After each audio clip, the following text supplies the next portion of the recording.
আসসালামু আলাইকুম। প্রিয় দর্শকবৃন্দ, চলে আসলাম আমি আবারও হযরত দাউদ আলাইহিসসালাম এই তালুতের সাথে হযরত দাউদ আলাইহিসসালামের বিবাদের ৩য় পর্যায়ের অংশ নিয়ে চলে আসলাম।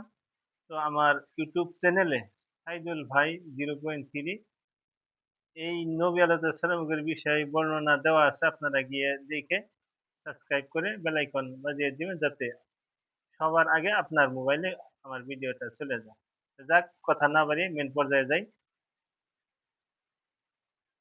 ঘটনাক্রমে হযরত দাউদ আলাইহিস সালাম সে রাত্রে ইবাদতখানা থেকে অন্য অন্যত্র কাছে অন্যত্র কাজে বেরিয়ে গিয়েছিলেন। সিপাহীরা মসজিদের ভিতর ঢুকে দরবেশগণকে মেরে চলে গেল। এ খবর পেয়ে তালুত দারুণ দুঃখিত হলো। কারণ তার ইচ্ছা ছিল শুধু হযরত দাউদ আলাইহিস সালামকেই মেরে ফেলা হবে। এখন দাউদ আলাইহিসসালাম বাদ দিয়ে দরবেশগণই নিহত হলেন। ভীত হয়ে তালুত হযরত দাউদ আলাইহিসসালামকে ডাকল এবং রাজনৈতিক বুদ্ধিসম্মতভাবে তাকে কন্যাদানের প্রস্তাব করল। সে নিজের হঠকারিতার জন্য দুঃখ প্রকাশ করে পাঠালো। রাজদূত হযরত দাউদ আলাইহিসসালামের কাছে গিয়ে তালুতের আমন্ত্রণ দান করল। কিন্তু তিনি একথা শুনে বললেন, তালুত গুনাহে করিয়া কবিরা বা মহাপাপ করেছে। সে কতকগুলো নিষ্পাপ, নিরপরাধ ও পরহেজগার মুসলমানকে হত্যা করেছে। তাছাড়া সে আমাকেও মারার চেষ্টা করেছিল, যতক্ষণ পর্যন্ত না সে আসন্ন ধর্মযুদ্ধে গিয়ে প্রত্যেকটি নিহত মুসলমানদের বদলে একটি বিধর্মীকে লড়াইয়ে হত্যা করবে, ততক্ষণ আমি তার কাছে যাব না।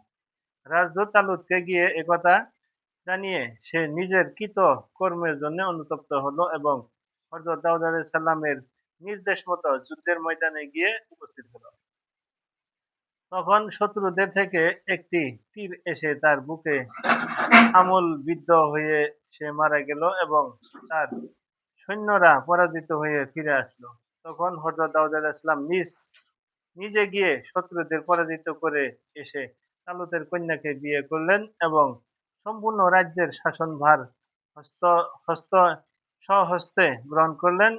সবর বা ধৈর্যের ফলস্বরূপ এইভাবেই হযরত দাউদ আলাইহিস সালাম দুনিয়ার বাদশাহী ও দ্বীনের পেগম্বরী উভয় পদে আল্লাহ তাআলার তরফ থেকে লাভ করলেন।